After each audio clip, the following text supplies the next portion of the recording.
Welcome into another edition of Chalk Talk. Nick Camino, Ben Axelrod, week 6 of our show. We are heading into week 6 of the NFL season, week 7 of the college football season. We give you our 3 picks every week, whether it's a side or a total, college football, NFL, all of it for entertainment purposes only, but we do it all through the lens that is sports betting. So when you throw a line in there and everything else, it gets a little bit more difficult. So that's why my record right now is 6-7. Went 1-2 last week, but Ben, you had a big week. You go 3-0, and I guess the only thing I'll take credit for is that I agreed with every one of your picks. I like all of your picks. I'm not surprised you went 3-0. You did your homework, and it's why you're 9-6 on the season. Well done. Thank you. I appreciate it. I felt pretty good about my picks last week, and it was nice to see that conviction pay off. So. Made up for a couple of sloppy weeks earlier in the season and riding high right now. So we'll see if we can keep the momentum going. All right, our goal is to be above 52.4% above the against the number. So you are doing that. I am not. I'm below 50%. So long way to go. Hopefully we can pick some winners this week on my end, but hopefully you can keep it up 3-0. That's always nice. So we go college, we go pro. Ben doesn't do very much college, but it's been working for him so far. And you're going to throw a total at us this week. We haven't done this yet. I'm excited about this. Yeah, I feel like every time you explain this, you say we can pick a side, you can pick a total, and then you and I proceed to both pick 3 total or 3 sides. So I figured I'd mix things up here and throw a total into the mix. I love.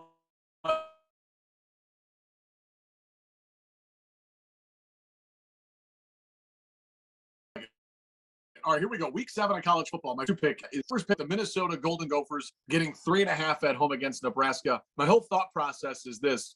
Nebraska just came off a huge game against Michigan, a game that they really could have won. I mean, it was at home, sellout. Nebraska was going crazy. And I think that was a game they had circled on their calendar. From a mental standpoint, you go from that environment to almost knocking off Michigan, who we think is pretty good this year. Now you're going to a noon kickoff on the road. Minnesota has shown us, yes, they lost to Bowling Green earlier in the year, but they got wins against Purdue. They played Ohio State tough. They've shown us that, they still have a pretty good team, even though they've got some injuries. So I feel like the Gophers are getting value at home. They're getting 3.5 against Nebraska. Nebraska's a team. Yes, they had that game against Oklahoma. Yes, they had that game against Michigan, but sprinkled in there, you've got you've got the loss to Illinois earlier in the year. You've got them, kind of going toe to toe with Buffalo for a little bit. So I just feel like sometimes Nebraska's a crapshoot. I'll take the home team getting 3.5. In fact, I think that the Gophers can win this game at home, straight up. Yeah, this is I think one of those letdown spots, and I think obviously there are 2 components. I think to a letdown, and one is who you played the week before and how the game played out. And for Nebraska, that's obviously, a check with how that game against Michigan went. And then the other part of it is who you're playing. And I'm with you. I think Minnesota checks the boxes. I was very impressed with the way they played Ohio State in that opener. They had that loss to Bowling Green, like you said. But I just think all in all, this is a veteran team, a coaching staff that's been there for a few years now. A veteran quarterback in Tanner Morgan, like they have all the pieces to pull off, possibly an upset or at the very least play Nebraska close here, in a interdivision game here at home. And one thing I forgot too, I want to mention, Minnesota had the week off after the win over Purdue 2 weeks ago. They were off; they were idle last week, so they got an extra bit of rest. And Nebraska was fighting tooth and nail in a very physical football game against Michigan. So I think that they could be a little bit beat up too. So I think there's a lot of value here with the Gophers get 3.5. And again, I think they can win. Ben, all right, your first pick of the weekend. Yeah, we're going to stick with some NFL action for me, and I'm going to take the Carolina Panthers -1 versus the Minnesota Vikings. Was surprised by this line. I thought this would be a classic, Panthers -3, home team getting 3 points. I'm just not impressed with this Vikings team this season. And then on the flip side, I think that Carolina is pretty good, and it looks like they're going to have Christian McCaffrey back for this game. I think that Sam Darnold's brought some stability to the quarterback position. They have, talent all over the field on both sides of the ball. And I just think, Minnesota, they lost to the Browns 2 weeks ago. They almost lost to the Lions this past week. Dalvin Cook's been banged up in and out of the lineup. Kirk Cousins way more up and down than usual. So just not overly impressed with this Vikings team. I think the Panthers are going to win this game. And I think the one thing concerning me about this pick is why isn't a bigger line? Because I think this is a spot where the Panthers should clearly be favored to win. And we always look at those odds, first coach to get fired odds. And I think if the Lions had found a way to hold on and win that game, I don't think Mike Zimmer would have been fired, but I think his name would have been definitely creeping up that list. Something seems off with this team. They've got a lot of talent. We saw the Browns play them. They've got a nice defense. Cousins was putting up some nice numbers, but now I don't know. There's something weird there with this group. It's like you look at their roster and you're like, wow, they seem pretty good. And then, it's just not showing up on Sundays. So, they're coming off a win, but sloppy game at home against the Lions. So, I understand your pick here. My only concern is, and sometimes me and you overthink this, I think. Sometimes just go pick the team you think is going to win the football game. I was like you, like, why is this line like this? So, definitely think there's some value there, and something might be going on with the Vikings. We'll see. All right, my second pick, I'm going to go back to college, Ben. 2 college picks for me, 1 in the NFL. I'm going to go Pac-12 after dark, which will be Saturday night, 10:30 kickoff. The Arizona State Sun Devils going into Rice-Eccles Stadium to take on Utah. I'm going to take Herm Edwards and the Sun Devils -1. Another situation where I don't want to overthink this. I feel like this should be a 3 or 4 point favorite. They're the better team. Utah's coming off a nice win against USC, but it seems like everybody could beat USC this year. I don't think Utah has any offensive firepower really to speak of. Their quarterback situation's been a mess. They've got a nice defense, but not enough people I think are maybe they're not awake for it. So it's that East Coast bias. But Jaden Daniels, to me, he's the quarterback for Arizona State. He is one of the most exciting players in the country. Tremendous quarterback. They've also got DeMonte Traynham, Archbishop Hoban product at running back. He's done a really nice job for them, and they've got a nice defense. Their only blemish and the loss is on the road at BYU, which was kind of tough for them. Probably takes them out of the playoff or anything like that. But they probably still feel like their goals are in front of them to win the Pac-12. I mean, they're 5-1, so it's a good team, and I think they get the win on the road. So I'm going to take Arizona State. Yeah, I was going to say, as far as the Pac-12 is concerned, with Oregon losing a couple of weeks ago, everything is wide open for a lot of these teams, and that includes Arizona State. And I'm with you on Jaden Daniels. I'm a big fan of his. I think that this college football landscape, just from a national perspective, has gotten really interesting. Looking at it from an NFL perspective, heading into the year, I know we've talked about Oklahoma a couple of times on the show. You thought Spencer Rattler was going to be maybe the number 1 overall pick. He gets benched midway through the season, and who knows if he'll get his starting job back, or even if he does, it's hard to imagine him being a first-round pick now. He's probably coming back to Norman for another season. So, but yeah, I mean, Jaden Daniels, super exciting. And I mean, I don't bet college often or pick college often, as we know on the show, but I do like rooting for a good quarterback. So I'm with you on Jaden Daniels. I saw a joke on Twitter this morning that said, by the way, I wound up on Old Takes Exposed last night. I wanted to mention that on Monday night. I gotta mention that. But I saw on Twitter this morning, it said, sources, Spencer Rattler has entered the transfer portal. It's just a joke, but that might not be a joke sometime soon. Exactly. He might be playing somewhere else next year. All right. Second pick for you. Second pick, NFL pick for you. Oh, this is the total coming up, right?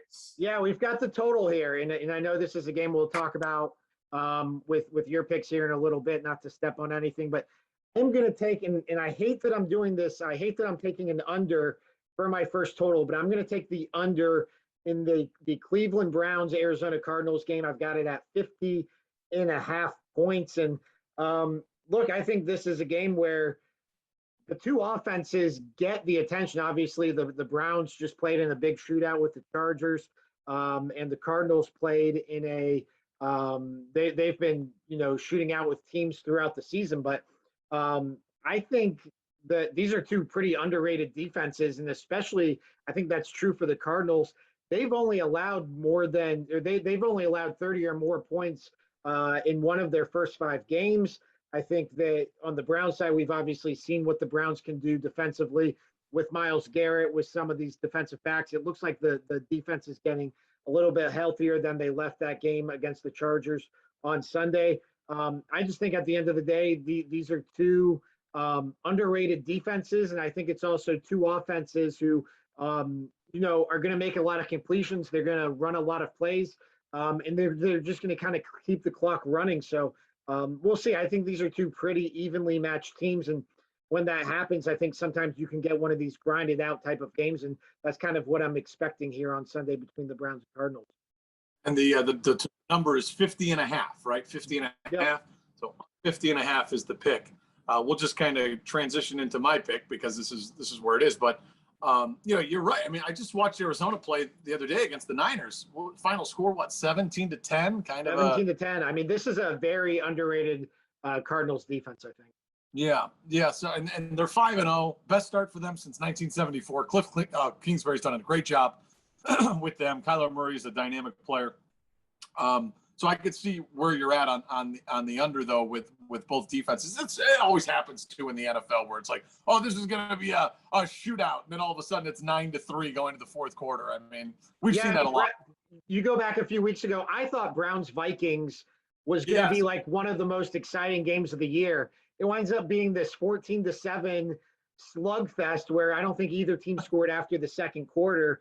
And then conversely, then you get Browns Chargers and they shoot it out for, maybe the game of the year. So we'll see here. But yeah, I just think, I think these are two teams who, like I said, I just think they're going to keep the ball in bounds. I think the clock is going to be running throughout this game. I don't think there's going to be a lot of incompletions on either side. And we'll segue from your second pick into my third pick. Same game. I'm going to take the Browns -2.5 in this spot. I'll tell you what, I thought the Chargers, I thought that was the right pick last week, but I do think the Browns really bounce back here. They're ticked off. Yes, they've got injuries. It's very hard to stay undefeated in the NFL, Ben. It's a league built on parity. The whole any given Sunday mantra could never be more true. Look at the game Monday night against, with the Colts and the Ravens. Colts probably should have won that game. So anything can happen in the NFL. And I just feel like the Browns in this spot, back at home, it's going to be a 4:00 start. The stadium's going to be rocking and rolling. And it's a big game for the Browns. I mean, you've got an opportunity to get to 4-2. If you lose, you go to 3-3. You're 500. And I just feel like that's when we start talking about all the different storylines.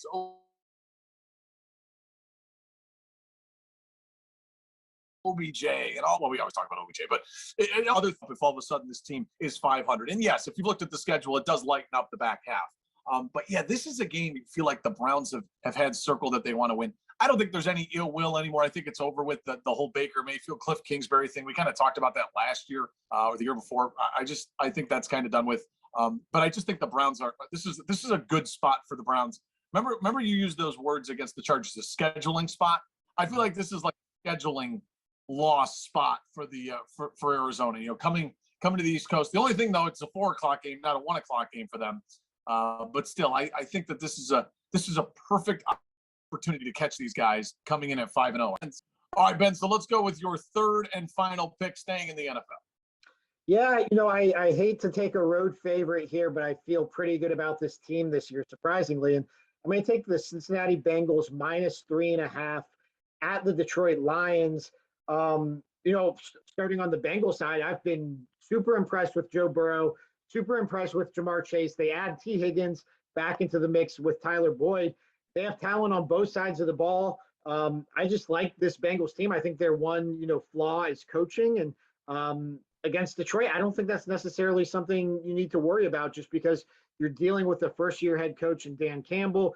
They're coming off a heartbreaking loss to the Minnesota Vikings. You see Dan Campbell crying in his post-game press conference. And I know maybe the inclination for a lot of people would be, they're going to get fired up for him. They're going to want to play for him. They're going to want to win for him. I just don't think the NFL necessarily works that way. I don't know if you can will yourself to a win because your coach had a fiery speech in his post-game press conference. So this is really, I'd like this better if it was Bengals -3, but I just think this is a spot for the Bengals to bounce back after losing to the Packers.